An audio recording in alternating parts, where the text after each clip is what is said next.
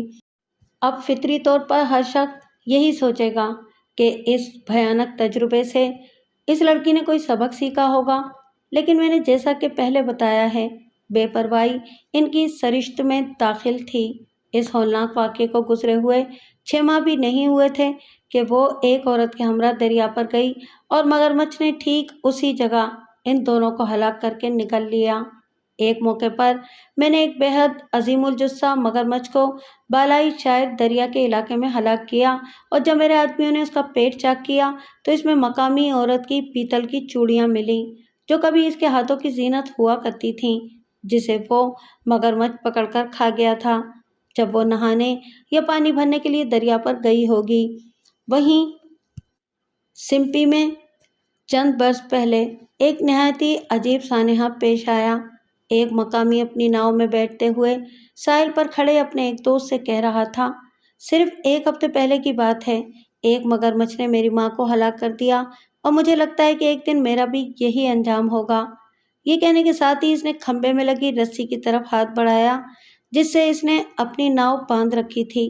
آنن فانن ایک مگرمچھ نے اسے بازو سے پکڑ لیا اور اس سے پہلے کہ اس کا دوست کچھ کر پاتا، مگرمچھ اس غریب کو لے کر پانی میں غائب ہو گیا۔